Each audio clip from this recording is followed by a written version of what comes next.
accept that at a certain point that, yo, it just can't be, you have Trump, you actually got to come with some real policies, or to be honest, you might not see that big of a difference in the midterms that y'all hoping for. They want a violent act, whether it's Renee Good, whether it's this individual. There is a desire. They don't want to get shot, though, do they? That guy was not a domestic terrorist. He was a guy who treated veterans. It's not just left versus right. Let's all shoot each other. I'm pretty sure on this panel, I'm the only one who's actually killed people. You know, they'll say they sent some troops to Afghanistan or this or that. And they did. They stayed a little back, a little off the front lines. Somebody I'm extremely proud of. That's my younger brother, Jeremy, who was a colonel in the British Army. We need to hear those words. He is sorry for what he said. He got it wrong. It was ignorant of him to say it. The president owes Britain and its armed forces an apology. Oh, wow. I mean, damn, they're offended. Your armed forces an apology. I mean, can you beat us? No? Okay, then. I'm sorry, but we don't care. Sorry, but we don't. I mean, like, I'll be real with you. Can you beat us? We do not care. Okay, then. I'll be real with you. Then we do not care. Because, if you've offended our army, I mean, brother, your army can't defend yourselves from immigrants. I mean, sorry, but what's going on with that? I mean, bro, when's the last time I even been in a real war? Like, come on now, bro. Like, is your army really the best army in the world? Is it even top 5? Well, actually, I know y'all intelligence agency is top 5, but come on now, let's talk about y'all army. Like, really, like UK, you're not known for y'all army. We are, but not you guys. Y'all known for being very polite people, and that's a good thing. And, well, terrible immigration policies, and that's a bad thing.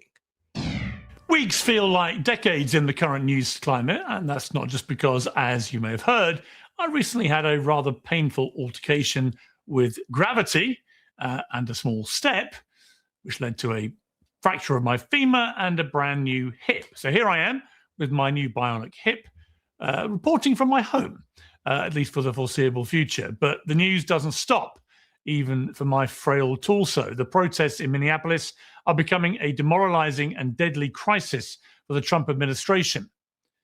37-year-old intensive care nurse Alex Pretti was fatally shot by ICE officers on Saturday. State officials say he was a harmless protester. Federal officials say he was a domestic terrorist. They're two extreme versions of the same reality, just as half the country sees ICE as good, honest law enforcement, delivering on campaign promises, and the other half sees them as the Gestapo. Homeland Security Chief Kristi Noem gave this justification for Pretti's death yesterday. This looks like a situation where an individual arrived at the scene to inflict maximum damage on individuals and to kill law enforcement. Really? Having watched the footage, as we've all now done many times from many angles, that sounds like a fairly brazen attempt at rewriting history to suit a preferred narrative. And there's been quite a bit of that going on in the past few days. No point. Thousands of miles away from the domestic strife, President Trump spent last week admonishing his allies in Davos. There's no doubt that strong-arming NATO has delivered some good results for the United States, but some of his comments have caused genuine outrage, particularly on this side of the pond. You might even say they were a fairly brazen attempt to rewrite history for a preferred narrative. I've always said, will they be there if we ever needed them? And that's really the ultimate test. And I'm not sure of that. I know that we would have been there or we would be there, but will they be there? And let's hope that that never happens. We've never needed them. We have never really asked anything of them. You know, they'll say they sent some troops to Afghanistan or this or that. And they did. They stayed a little back, a little off the front lines. As a matter of fact, the only time NATO has ever invoked its most powerful clause, that an attack on one is an attack on all, it was after 9/11. Thousands of British troops were injured and 457 of them died in Afghanistan, where they categorically did not stay a little back. Canada, France, Germany, Denmark, and others all suffered losses there too. Trump has now backpedaled with a gushing statement about British troops, but he hasn't said the one word he hates using most of all, and this time I think he should. The president owes Britain and its armed forces an apology. I mean, okay, if we're talking about that, then all right, yeah, I agree with you, Piers. I agree with you, Piers. Yeah, it is a bit disrespectful to sit there and be like, oh, well, yeah, I mean, y'all hung back on Afghanistan. I mean, if he's talking about you didn't throw as much into the fray as we did, then we wouldn't expect y'all to do that. But all right, I get what he's saying, and if that's the case, he's like, yo, come on, at least respect the soldiers that did lose their lives for, well, basically America. Like, remember, they didn't attack them, they attacked us, and they stepped in for us. The 400, about 1,000 of them, and the 400 of them that died. You know, I mean, we got to respect those lives, each and every one of them, from me, whatever country they came from. All of this is Cenk Uygur, the founder and CEO of the Young Turks, Outkick CEO Clay Travis, Rob O'Neill, the former US Navy SEAL, and the legendary Democrat strategist James Carville. So welcome to all of you for my first panel with a new body, new year, new hip, and new resolve not to trip on a 5-inch step in the middle of a London hotel restaurant whilst, and this is the most shameful part of all, as Rob O'Neill will certainly attest, while being completely sober. But we will move on from my own personal issues. Welcome to all of you. We're going to start with Minneapolis and then move on a little later to NATO and Trump. On Minneapolis, Cenk Uygur, it's been very interesting, the reaction to this second killing. In the first one, a lot of people moved to their partisan lines, and they held their partisan lines. Those lines were reinforced, doubled down, trebled down by President Trump and his administration and J.D. Vance and so on. This time, I'm seeing big cracks. Particularly on the MAGA side, on the Trump administration side. They realize, I think, that we've all seen the video. Yeah. Right? You can tell us what you want us to believe, but we've all seen the video. Nobody can watch that video and not conclude that this guy was not brandishing his weapon. He wasn't trying to shoot the ICE officers. He was legally allowed to carry his firearm, which was apparently... I mean, yeah, like I said, everything Piers saying is right so far. The problem is, though, is that he walked up to an officer, got involved in a law enforcement scene, and didn't tell them that they was, that he was armed. They had to find out, and that would make things worse. Attached to his waist. He didn't use that firearm. And now we have the, to me, utterly extraordinary hypocrisy of people who've spent the last 20 years telling me that absolutely an American has a Second Amendment right to take a gun legally to a protest or anywhere they see fit. But now, because it doesn't suit the narrative, suddenly this is a terrible thing to be doing. I don't remember that argument with Kyle Rittenhouse. So to me, as always with these things, I don't take a side, but I do look at hypocrisy when I see it and call it out when I see it. And I'm seeing a bucket load of hypocrisy. Yeah, there are layers here. So when Trump first started on the issue of immigration, closed the border, and he takes out people who were undocumented criminals. At that point, he's very popular on immigration. So then he goes to do mass deportations. And a lot of the online media, including the independent podcasters, push back. And the country pushes back. It's not popular at all, right? Okay, so that's layer number one. So why are you making an issue that you were popular on now turning into an unpopular issue with you? The reason I bring that up is because I think there is a purpose, and the purpose is not immigration.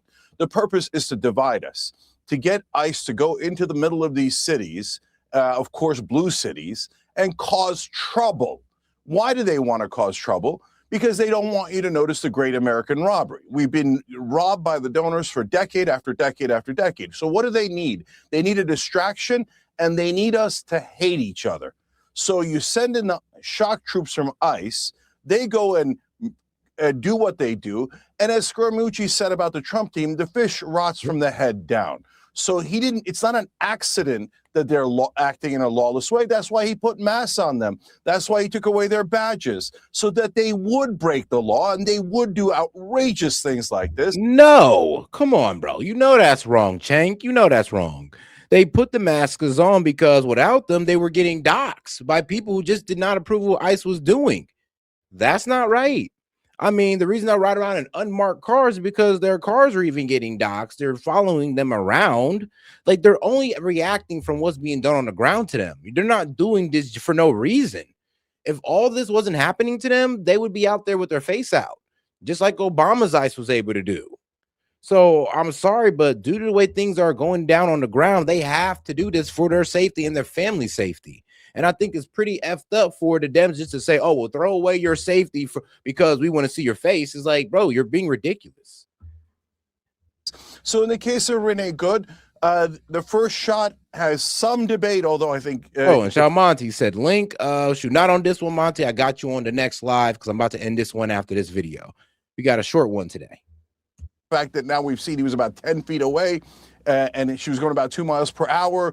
But fine, if you want to debate the first shot, just waste your life doing that, okay? But the last 2 shots, they murdered her. They shot her from the side, and the third shot killed her. Now you go to Alex Pretti, and they called him a domestic terrorist and an assassin who went there to murder law enforcement. Now, guys, look, number one, you can see that's clearly not the case. They're clearly telling them, who cares? Just shoot away. And in the case of Alex Pretti, there's the first 5 shots, which, again, are totally unjustifiable because they already took his gun away. But the second 5 shots after the pause is nothing but murder and execution. But not only are they killing people in the streets in an effort to divide America and get us to hate each other, but on top of that, now you see, without a shadow of a doubt, for all the independents who voted for Trump, and even for the right wing who voted for Trump, you see that his team is a bunch of liars. That guy was not a domestic terrorist.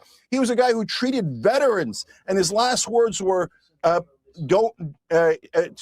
to protect that poor woman over there, and that was his last effort. And to call him an assassin, there is no question that they are giant liars, and they're trying to get us to hate each other, and don't buy into it. And yes, finally, the last irony is, yeah, I'm be real with you. What Stephen Miller and Chrissy Nome said is deplorable. Even what the chief of the Border Patrol agent said is deplorable. I'm be honest, they shouldn't have said that. They shouldn't have called him domestic terrorist. They shouldn't have called him an assassin. None of that. They should have waited until the investigation was done. They should have just shut the F up. It already looked in their favor already. It already looked crazy enough. For them to sit there and give that type of rhetoric only made things worse. And like Chang said, it did make the administration look like a bunch of liars, honestly. And I don't believe that myself, but due to the way they handled this, I mean, well, let's be honest with ourselves. They did. I mean, I'm not sure if they meant to lie. I'm not sure if they just came misinformed. Maybe the guy that gave them the briefing, gave them some bad information, but what they said was not true. When we were using our First Amendment rights on the left, a lot of the right about these individuals. Now, if you want to talk about the protesters in general, what's going down over there and what their goal is, you could probably mark that out. You could mark that along the lines of domestic violence, but these individuals like Renee Good and Alex Pretti, yeah, we can't say they were acting in, like a domestic terrorist, or they were out there to be a domestic terrorist. Said, well, free speech, we didn't quite mean it. Now, and by the way, when I say that, I mean the extreme right. Most of Trump voters are abandoning him on this issue as well. And now they say, oh, well, now that it involves the Second Amendment rights, maybe we'll pay attention. Oh, and shout out Tove. Appreciate the 10, Tove. And she says, Cenk is a putt. Just like his nephew. Oh, he's a putz just like his nephew. I wonder what does putz mean? Well, I know he's an ass just like Hassan. So I'll give you that one. Shout out Tove, appreciate it. And bro, this guy, stop making excuses for the administration that continues to lie about what's happening on the ground. Bro, here's the thing. Left-wing media also lied about what's going on the ground. They were trying to act like this man was just walking, like he was just getting assaulted by ICE and they just executed him. That's not what happened. He walked up to the ICE officers and not let them know he was armed. Yes, he's allowed to be armed. But I mean, bro, if you get pulled over by the cops and you have a gun in the car, you're supposed to let them know about that gun. And if you let them find it without you telling them, it's going to be way worse for you. So, yeah, I mean, real with you, what's going on the ground, it does work in the officer's favor, especially if there was an accidental discharge of his gun that led to him being shot, which is looking like the case. Actually. It's not that, oh, no, the ICE officer just decided to shoot him for no reason. No, they heard a shot, and if you actually watch the video, after that shot rung off, that didn't come from many of the ICE officers, they start shooting him. So nobody's lying about what's on the ground. What I'm mad about is that they came out and tried to paint these guys as domestic terrorists. But what went down on the ground, no, they're not lying about that. But they are lying about they are misinformed by trying to call these guys domestic terrorists. Stephen Miller was definitely out there when he said, oh, he's an assassin. I mean, Let's be honest. Like, we both know that's BS. But what's happening on the ground there is the truth. These people are obstructing ICE officers, and they are putting themselves in danger. So that's not what's being lied about. And ironically, if he wasn't armed, I think he would get less right-wing support. And that is a deep irony, but I'll take it because right now it's become obvious. Nah, I'm gonna be real with you. He did basically assault him. When he put that hand back on the officer, when he got in the way of that officer and put his hand back and try to get in the way of him, yes, that's insulting an officer. Like, I know he was trying to help that old lady up, but he got in the way of a law enforcement scene, basically bumping him, trying to get in the way of him, holding him back. That's assaulting an officer. I mean, you remember January 6th where you locked up a guy just from being bumped into an officer? Yeah, a January 6th was locked up for bumping into an officer, and you called that assaulting an officer. You might want to look that up before you talk. Whole country, they're taking away our First Amendment rights, our Second Amendment rights, and they're trying to set up a police state. And a police state isn't going to care if you're left or right wing. Okay, Clay Travis, your response to that? Well, first of all, I think you have to begin with how did we get here? And the answer is Joe Biden let in 10 million illegal immigrants with a wide open southern border for basically 4 years of his presidency. And Trump shut down the southern border within a month with the stroke of a couple of executive orders. And so the question becomes, if there are, and according to Tom Homan, who I think is right, but if there are, by Tom Homan's count, 20 million illegal immigrants in the country now, and 10 million of those illegal immigrants came in with Joe Biden's imprimatur, basically allowing him in during that 4 years. What do you do to move them out of this country, right? And so that is the essence of the challenge. Okay, initially, you start with people who are engaged in violent acts. And then from there, you aggressively move to try to get more of these people out. And then I think we can go into the specifics of analyzing the shooting and how it's going to play out going forward and compare it with Renee Good. Today's show is sponsored by Oxford Natural, makers of the Optimum Day and Optimum Night all-natural supplements. Thousands of Brits and Americans are waiting and watch their full stories and with the code Piers on the conservative right, who are beginning to pivot away from where they may have initially been on this. The more angles you look at this, the more unequivocal it becomes. No one is honestly now suggesting this guy was brandishing a weapon, trying to attack or assault. There were 8 guys all over him. And then you see one of them reach down, take his legally owned firearm from his side, from his waist, take it away, and it's a second later that they kill him. I mean, that cannot... I mean, yeah, Piers, did you not hear that there was a shot that went off and no officer knew where the shot came from? So when that shot went off, that's when officers start firing on them. And here's what everybody's starting to come to the conclusion that the shot came from the officer who removed the Alex Petty's gun, and his gun, what was it? I think it was a P320, SIG. And these guns are known for having a bad, not even a bad trigger on it, but it's known for misfiring. You can pretty much knock it on the back, it will fire. You can squeeze it on the front, it will fire. So, you know what, actually, I think it's best I just show you the video of how these guns operate. Well, the gun, how Alex Petty's gun might have been like a faulty model, or might have had what's they call it might have been a gun that needs to be recalled. Let's just say it like that, because those guns are known to misfire. But let's get over here to this gun expert on it. Will it go off again? Will it release? I'll put some input into the slide somewhere. Will it go off again? Will it release? Let's see. That's 3 in a row. Let me take the screw out.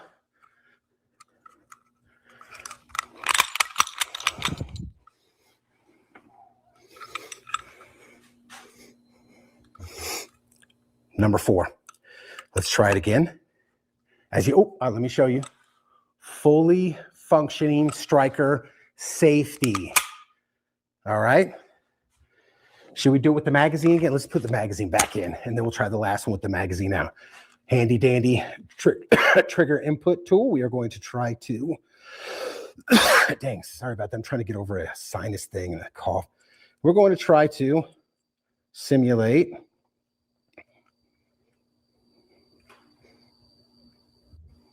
right, here we go. Again, we are roughly, as we saw on the tabletop, I'm guessing we're roughly a millimeter to less than a millimeter of engagement on that trigger. And let's see if we can get it to go off again.